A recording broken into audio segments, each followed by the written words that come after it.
Hello all. Last लेक्चरमध्ये आपण actually आपण आतापर्यंत ट्रान्सड्युसर जे युनिट 2 आहे ते आपलं सुरू आहे. आजच्या लेक्चर नंतर आपलं ट्रान्सड्युसर युनिट जे आहे ते संपेल. लास्ट लेक्चरमध्ये आपण रेझिस्टिव्ह ट्रान्सड्युसर जे आहेत ते आणि त्याचे टाईप्स आणि त्या टाईप्सचे पण पुन्हा सब टाईप्स जे आहेत ते आपण बघितले होते. त्यामध्ये आपण पोटॅन्शियोमीटर, स्ट्रेन गेज, रेझिस्टन्स थर्मोमीटर आणि थर्मिस्टर हे जे टाईप्स आहेत रेझिस्टिव्ह ट्रान्सड्युसरचे ते आपण बघितले होते. आणि जे स्ट्रेन गेज आहेत त्याचे 4 ते 5 टाईप आणखी सब टाईप्स आहेत तेही आपण डिटेलमध्ये बघितलं होतं. त्यांचं वर्किंग आपण बघितलं होतं. आजच्या लेक्चरमध्ये आपण व्हेरिएबल इंडक्टन्स ट्रान्सड्युसर म्हणजे काय आहेत ते बघणार आहोत. So let us start with today's topic. So an inductive electromechanical हे इंडक्टिव्ह ट्रान्सड्युसर सुद्धा म्हटलं जातं. याला इलेक्ट्रोमेकॅनिकल म्हटलं जातं कारण हा मेकॅनिकल एनर्जीला इलेक्ट्रिकल एनर्जीमध्ये कन्वर्ट करतो. तर मेकॅनिकल एनर्जी म्हणजे काय, तर बेसिकली फिजिकल मोशनला चेंज इन इंडक्टन्स मध्ये हा कन्वर्ट करतो, म्हणून हा इंडक्टिव्ह इलेक्ट्रोमेकॅनिकल ट्रान्सड्युसर असतात हे. ठीक आहे. So it is an inductive electromechanical transducer which converts physical motion into change in inductance. Motion म्हणजे काय, movement, displacement is converted into equivalent inductance. तर त्याचं बेसिक प्रिन्सिपल काय आहे, तर बेसिकली जे कोअर मध्ये जो गॅप असतो ना, तो जो गॅप आहे तो फिल केला जातो कुठल्या तरी मटेरियलने आणि त्याच्यामुळे त्याचा जो इंडक्टन्स आहे तो चेंज होतो. मग जशी जसं ते डिस्प्लेस होत जाईल तसं तसं त्याचा जो इंडक्टन्स आहे तो काय होत जातो, चेंज होत जातो. अशा पद्धतीने डिटेलमध्ये आपण बघतच आहोत आता. So inductive transducer are mainly used for displacement measurement. तर याच्यामध्ये जो इक्वॅलंट किंवा आउटपुटला जो चेंज इन इंडक्टन्स मिळतो that represents basically that is use to find the displacement which is present at the input side. जी कोअरचं डिस्प्लेसमेंट आहे ते किती झालेलं आहे त्यावरनं आपल्याला कळत असतं की कशावरनं आपण ते डिस्प्लेसमेंट कॅल्क्युलेट करू शकतो, तर चेंज इन इंडक्टन्सवरनं. म्हणून इंडक्टिव्ह ट्रान्सड्युसर हे डिस्प्लेसमेंट मेजर करण्यासाठी यूज केले जातात. Inductive transducer R self generating और पॅसिव्ह टाईप. बेसिकली ते सेल्फ जनरेटिंग आहेत किंवा पॅसिव्ह टाईप आहेत. म्हणजे काय, तर त्यांना कुठलाही एक्सटर्नल सोर्स वर्किंगसाठी लागत नाही. व्होल्टेज सोर्सची फार काही त्यांना गरज पडत नाही त्यांच्या वर्किंगसाठी. So they are passive type of transducers. आपण बघितलं होतं ऍक्टिव्ह ट्रान्सड्युसर आणि passive transducer. So if you want to know what is active and passive transducer, so जे ट्रान्सड्युसर युनिट नंबर 2चं फर्स्ट लेक्चर आहे ते तुम्हाला एकदा बघून घ्या, म्हणजे तुम्हाला कळेल की ऍक्टिव्ह ट्रान्सड्युसर किंवा आणि पॅसिव्ह ट्रान्सड्युसर किंवा सेल्फ जनरेटिंग ट्रान्सड्युसर म्हणजे काय. त्यात पण मी ते डिटेलमध्ये एक्सप्लेन केलेलं आहे. So the self generating inductive ट्रान्सड्युसर्स use the basic generator principle, that is motion between the conductor and magnetic field induces a voltage in conductor. याच्यामध्ये काय प्रिन्सिपल यूज होतं, तर याच्यामध्ये जो कंडक्टर आहे तो जर मॅग्नेटिक फील्ड मध्ये मूव्ह केला, त्याला जर आपण मोशन दिली किंवा डिस्प्लेस केला, त्याच्यामुळे व्होल्टेज जो काही कंडक्टर आहे त्याच्यामध्ये व्होल्टेज जो आहे तो इंड्यूस होत असतो. That is the basic principle used behind this self generating type ट्रान्सड्युसर्स. So variable inductance transducers work on following principle. कुठला principle variable inductance transducer? So the variable inductance transducer works on following two principles, that is variation in self inductance and variation in mutual inductance. So these are the two principles where inductance of coil itself will change, that is called as self inductance, and if the inductance of coil change due to change in flux of the another coil which is nearby that coil, then that is called as mutual inductance. So let us start with the principle. So let us consider an transducer, inductive transducer having n number of turns. असं consider करा की एक inductive transducer आहे, त्याच्यामध्ये n number of turns आहेत आणि त्याचा रिलेक्टन्स हा R आहे. आणि जेव्हा आपण त्याच्या थ्रू करंट पास करणार त्यावेळेस त्याच्यामध्ये एक फ्लक्स प्रोड्यूस होतो. तो फ्लक्स जो आहे तो रिप्रेझेंट केला जातो फाय ने. So phi is equal to NI upon R. Phi it's a Greek word जे फ्लक्स रिप्रेझेंट करण्यासाठी इंडिकेट केलं जातं. N is number of turns, I is current passing through that transducer, and R is reluctance of that particular transducer. So basically phi is equal to NI upon R. So if we differentiate this with respect to t, then it is d phi by dt equal to n upon R. Why n upon R is taken out? Because n and R are constant things, so we cannot differentiate it with respect to time. कारण त्या time सोबत काही change होणार नाहीये constant असल्यामुळे, त्यामुळे आपण त्याला डिफरन्शिएशन मधून बाहेर काढलं आणि जी उरलेली टर्म आहे ती व्हेरिएबल टर्म आहे आणि आपण फक्त व्हेरिएबल टर्मला डिफरन्शिएट करतो आणि त्यामुळे हे येईल n/r इंटू di/dt. सो आपल्याकडे एक फॉर्म्युला आहे EMF induced in coil. Basically it is given by E is equal to n into d∅/dt. आता आपल्याकडे या फॉर्म्युल्यामध्ये आपल्याला d∅/dt या इक्वेशन मधून सबस्टिट्यूट करायचं. जर आपण तसं केलं तर आपल्याला मिळेल E is equal to n into n/r di/dt. वरच्या इक्वेशन वरनं हे d∅/dt चं हे इक्वेशन आहे. So it will be n² r di/dt. So it is given by n² r di/dt. So basically self inductance is given by it is L is equal to E upon di/dt. So if we take this term on this side, it will be E divided by di/dt, and that is equal to n²/r. So hence your inductance is n²/r. So the reluctance of magnetic circuit is R, and it is given by L divided by mu upon A. Therefore, L is equal to, basically we are going to substitute this value of R in this equation. So it will be self inductance is equal to n² divided by L divided by mu upon A, where L is length of conductor and A is cross sectional area and mu is permittivity of space. So basically we can say that the self inductance is related to kiva may vary due to change in number of turns, then change in geometric configuration, that is length or area, and the change in permeability of magnetic circuit. Basically mu is given by mu 0 into mu r, where mu 0 is permittivity of free space and mu r is relative permittivity, and hence your inductance, self inductance, that is L, is dependent on three things, that is number of turns, then its geometric configuration. Geometric configuration means area of cross section and length of that particular transducer, and another one is permeability of magnetic circuit, that is mu. So this is how your inductance is defined in mathematical terms. So change in self inductance. So if as per this equation, if we change number of turns, then what will happen? So let us see that. So change in self inductance with change in number of turns, what will happen? So from above equation, we can see that output may vary with variation in number of turns. As inductive transducers are mainly used for displacement measurement with change in number of turns, the self inductance of coil change, in turn changing the displacement, and hence if you change the display, so if you change the number of turns, your displacement of coil will definitely going to change. So let us consider this figure. Here the output is taken between this variable terminal and one of the constant terminal, one of the terminal, and this shows the displacement. So basically if you move this wiper, you can call it as किंवा आपण त्याला म्हणतो moving terminal जे आहे, variable terminal जे आहे ते आहे हे. सो जर याची पोझिशन आपण खाली घेतली तर ऑब्विसली हे जे this indicates the number of turns, हे नंबर ऑफ टर्न्स इंडिकेट करतात. जर आपण याला खालच्या साईडला, खालच्या टर्मिनल कडे मूव्ह केलं तर नंबर ऑफ टर्न्स कमी होतील, त्यामुळे डेफिनेटली आउटपुट जे आहे ते कमी मिळणार आणि डिस्प्लेसमेंट जास्त असेल. Wear as if you go on changing it's position on upward side, जर तुम्ही याला चेंज केलं, वरच्या साईडला नेलं, तर इथून ह्या दोघांमधलं जे आउटपुट असेल ते जास्त असेल आणि डिस्प्लेसमेंट जे असेल ते काय असेल, कमी असेल as compared to this terminal. So this is how your number of turns going to change the value of displacement. So it is inversely proportional to displacement as per this explanation, right? So here again, if you change the position of wiper, so your output is going to change with respect to this constant terminal, and hence your displacement will also change. हा जसा जसा change होत जाईल आउटपुटचं change मिळेल, आणि हा change होतोय म्हणजेच काय, याचा डिस्प्लेसमेंट होतोय, आणि accordingly you can calculate the equivalent displacement.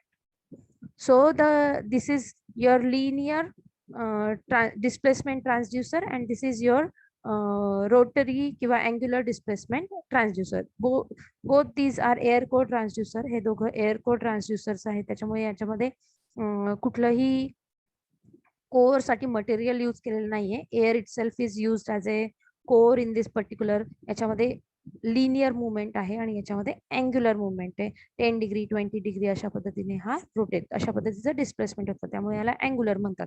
याच्यामध्ये मात्र सेंटीमीटर्स मध्ये किंवा काय मीटर्स मध्ये अशा पद्धतीने डिस्प्लेसमेंट होणार. त्यामुळे याला लिनियर टाइप ऑफ ट्रान्सड्युसर म्हटलं जातं.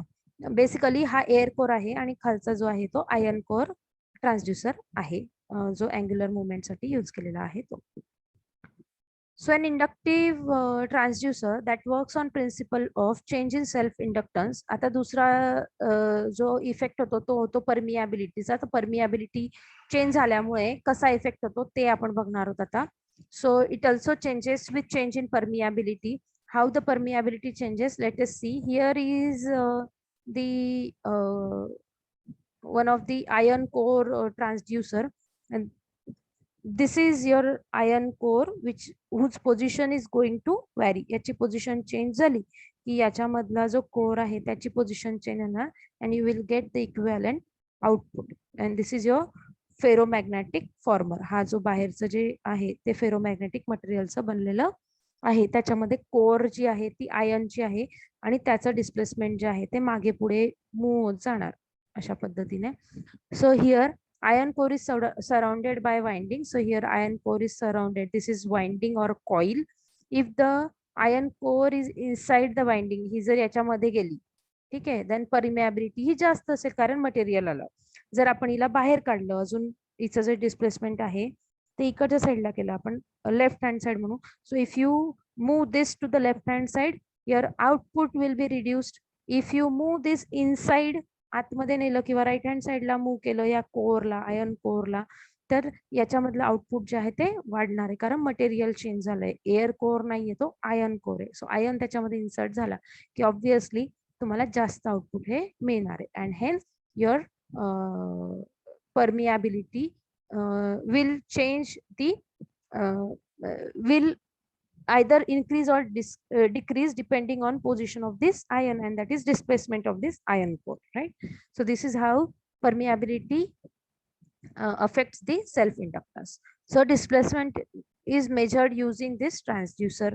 Next is variable reluctance inductive transducer. So let us see what is variable reluctance inductive transducer.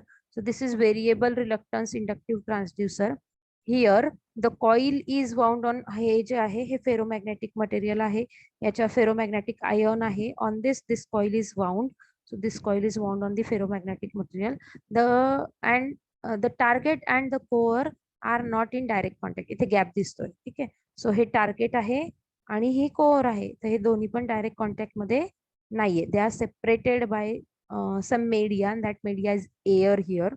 So this is your target, this is your iron core, and these two are separated by the air as a your core material, right? So the displacement has to be measured is applied to the core. जर तुम्ही ह्या कोरची position change केली either upwards और downwards, हे जितकं जवळ जाईल तितका या कॉइल मध्ये जो इंडक्टन्स आहे तो वाढत जाईल. हे जितकं अवे जात जाईल तितकं एअरचं इंटरफरन्स वाढेल आणि त्याच्यामुळे कॉइल मध्ये जनरेट होणारा जो इंडक्टन्स आहे तो कमी होत जाणार आहे. And hence it is dependent on the your gap between the target and the core. This is iron core, ठीक आहे. So the reluctance of magnetic path is found by size of air gap. जर आपण हा upwards आणि downwards म्हणू, जर हा जर टार्गेट जो आहे हा तुम्ही अपवर्ड्स मूव्ह केला तर इथे एअर जी असेल ती जास्त असेल. जर तुम्ही हा टार्गेट डाउनवर्ड साईडला मूव्ह केला म्हणजे टुवर्ड्स या कॉइल किंवा हे जे आयर्न कोर आहे याच्या जवळ जर तुम्ही त्याला आणत गेलात तर याचं जे एअर साठीचा जो गॅप आहे तो काय होत जाईल, कमी होत जाईल. So air gap is reduced in this case. So याच्यामुळे याचा जो इंडक्टन्स आहे तो दिला जाईल n square Ri plus Ra, where n is number of turns, R is reluctance of coil, Ri is reluctance of iron path, and air gap. Here this is air gap, reluctance of air gap, and this is iron path. This is your ion path. So this is reluctance. So this is how your inductance is given by n square upon Ri plus Ra. So the reluctance of ion path is negligible. Obviously, why it is negligible? Because there is a gap. So hence it is depending on n square upon Ra. Ra is air. Air चा जो reluctance आहे त्यावर ते dependent असणार. Air जितकी, so Ra is given by La divided by mu 0 upon A. Therefore L is directly proportional to, जर आपण हा Ra इथे substitute केला, so it is n square upon La. So mu 0 n square A upon La. So basically area is constant and your number of turns are also constant, and that is how your L is inversely proportional to length of your air kiva air gap basically. So La is air gap, so it is directly proportional, inversely proportional to La. जितका gap जास्त तितकी जो inductance आहे तो कमी, जितका gap वाढेल कमी होईल तितका इंडक्टन्स वाढेल. आधीच तुम्हाला सांगितलं सुरुवातीलाच. So when the target is near the core, length is small, hence self inductance is large. And if the target goes away, वर मूव झाला अपवर्ड साइडला, तर एअर गॅप जास्त असेल, त्यामुळे लेंथ इज लार्ज अँड हेन inductance is also self inductance is less, decreases, self inductance decreases. Thus inductance is a function of distance of target from the core, displacement change with length of the air gap, and the self inductance is function of displacement. And this is how your self inductance is function of your displacement. जितकं displacement जास्त, inductance self inductance कमी, displacement कमी, तेवढं self inductance जास्त. So it is inversely proportional to the displacement of this target from the coil. So let us now see the principle of change in mutual inductance. ते काय असतं ते बघूयात. So multiple coils are required for inductive transducer. जर एकापेक्षा जास्त coil असतील inductive transducer मध्ये, ज्या बेसिकली त्या म्युच्युअल इंडक्टन्सच्या प्रिन्सिपलवर वर्क करतात. म्हणजे काय? So mutual inductance between two coils is given by M is equal to K is constant square root of L1 and L2, where M is mutual inductance, K is constant, L1 आणि L2 ह्या ज्या दोन coils असतील जवळ त्या दोघांचे self inductance असतील. So where M is mutual inductance, K is coefficient of coupling, L1 is self inductance of coil 1 and L2 is self inductance of coil 2.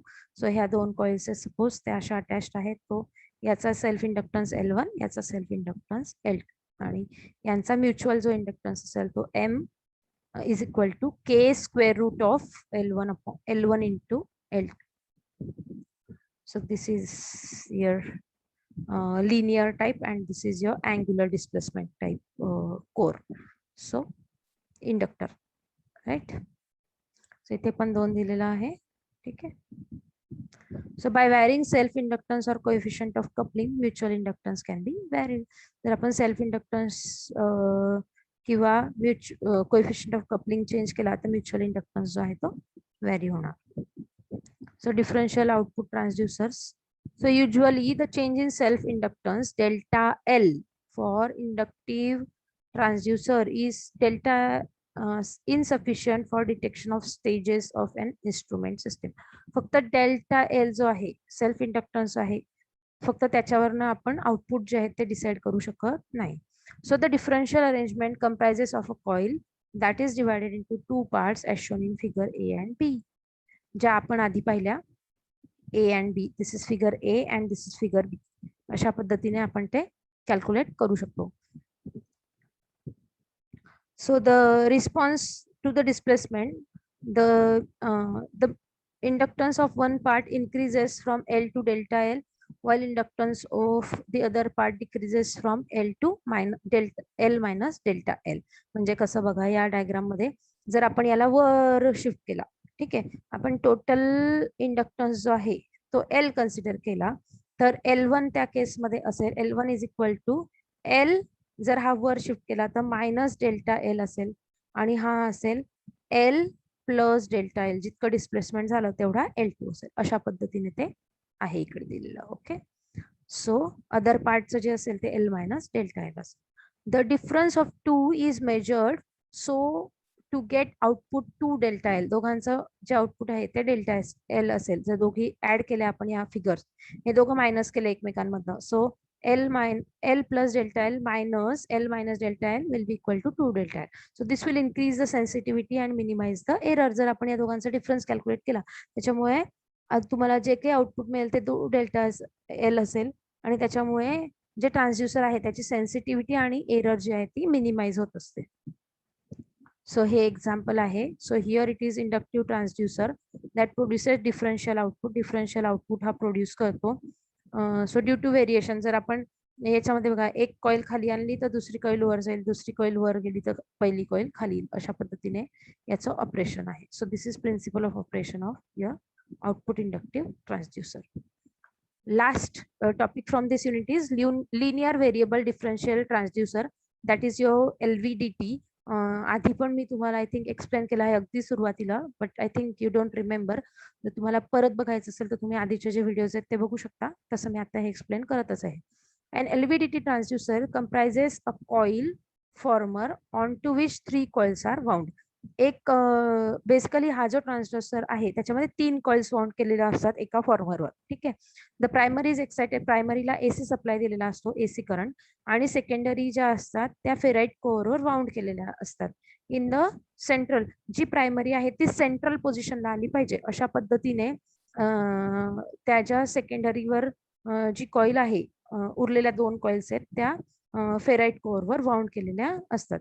So the coils are secondary coils are wound such that when a ferrite core is in the central linear position, an equal voltage is induced in each coil. अशा पद्धतीने त्या wound केलेल्या असतात. दोघांमध्ये equal voltage induce झाला पाहिजे जेव्हा ferrite core आपण त्याच्यामध्ये मूव्ह करणार त्यावेळेस. सो अशा पद्धतीने त्या वाउंड केलेल्या असतात. So secondaries are connected in opposite so that in the central position the output of secondary cancels each other. ते अशा पद्धतीने कनेक्ट केलेले असतात की त्यांचं आउटपुट जे आहे ते सेंट्रल पोझिशनला 0 होऊन जातं, टोटल आउटपुट. ठीक आहे. So here the connection is, ठीक आहे. सो हा प्रायमरी आहे आणि हे 2 सेकंडरी, त्यांचे हे दुसरे टर्मिनल्स आहेत. ठीक आहे. सो हे सेकंडरी कसे कनेक्ट केलेले आहेत, याचा पॉझिटिव्ह दुसऱ्याच्या निगेटिव्हला कनेक्ट केला आहे, दोघांचे पॉझिटिव्ह बाहेर काढलेले. ठीक आहे. एकाचा पॉझिटिव्ह एकाचा negative. So here if you see the core is placed in such a way that it is at the center. So if you move it on the left side, या साईडला तुम्ही move केलं तर सेकंडरीचं output जास्त मिळेल, S1चं output जास्त मिळेल, सेकंडरीच्या S2चं कमी मिळेल. का? कारण याच्यामध्ये जी एअरची जागा आहे ती फेराइट कोअर ऑक्युपाय करून घेईल, त्यामुळे याचा आउटपुट जे असेल सेल्फ इंडक्टन्स जे असेल ते जास्त असेल. आणि याचं ज्यावेळेस आपण हा राईट साईडला मूव्ह करू त्यावेळेस S2चा इंडक्टन्स जास्त असेल, कारण त्यावेळेस हा जो एअर गॅप आहे तो फेराइट कोअरने ऑक्युपाय केलेला असेल आणि इकडे एअर गॅप जास्त झालेला असेल. सो अशा पद्धतीने हे वर्क करतो. सो बेसिकली अशा पद्धतीचं हे कनेक्शन आहे. हे ऍक्च्युअल काय म्हणतात त्याला, कनेक्शन डायग्राम जी आहे ती अशा पद्धतीची तुम्हाला, हे सिम्बॉलिक रिप्रेझेंटेशन झालं आणि हे ऍक्च्युअल डायग्राम झाली. ठीक आहे. सो सिम्बॉलिकली हे प्रायमरी कॉईल, हे सेकंडरी कॉईल. सो हा सेंटर पोझिशन राहील अशा पद्धतीने. इकडे मूव्ह झाला की हा पूर्ण गॅप एअर ऑक्युपाय करेल, इकडे मूव्ह झाला की हा याचा S1चा पूर्ण गॅप जो आहे तो एअरने फिल केला जाईल अशा पद्धतीने. आणि ज्यावेळेस सेंटरला असेल त्यावेळेस आउटपुट जे असेल ते 0 असेल. सो याचं एक रिप्रेझेंटेशन आहे बघा. जर तुम्ही हे व्यवस्थित पाहिलं आणि ह्या ऑब्झर्व केल्या डायग्राम तर तुमच्या लक्षात येईल. हे प्रायमरीला दिलेलं AC इनपुट आहे, सायनोसॉइडल इनपुट, त्याच्या इक्विव्हॅलंट तुम्हाला आउटपुट मध्ये मिळेल. जेव्हा हा सेंटर, हे बघा ही सेंटर पोझिशन आहे, sorry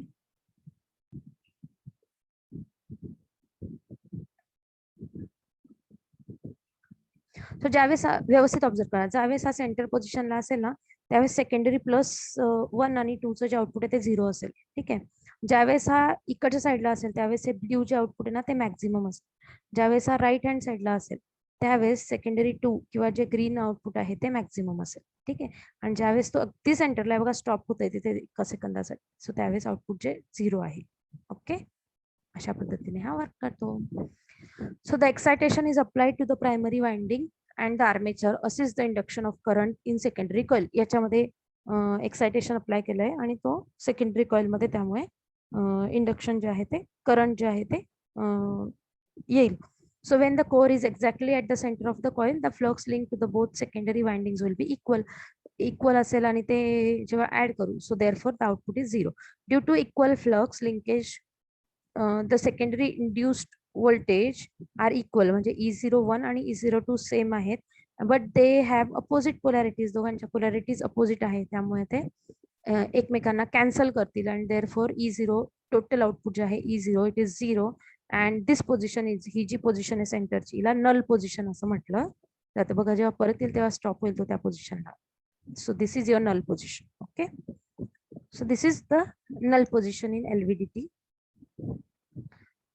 So now if the core is displaced from its null position towards secondary one, जर इकडे आला तर the flux is linked to secondary 1 increases as compared to secondary 2 and hence value of this is maximum, whereas if you in that case E01 is greater than E02 and output of LVDT E0 will be positive, whereas if the core is displaced towards secondary 2 E02 will be greater than E01. obviously हे पण मी तुम्हाला सांगितलं याची इकडे जर असेल तर याची व्हॅल्यू या पोझिशनला याची व्हॅल्यू जास्त असेल या पोझिशनला. Okay, so the output will be negative कारण त्याचे निगेटिव्ह टर्मिनल कनेक्ट केलेलं आहे त्यामुळे.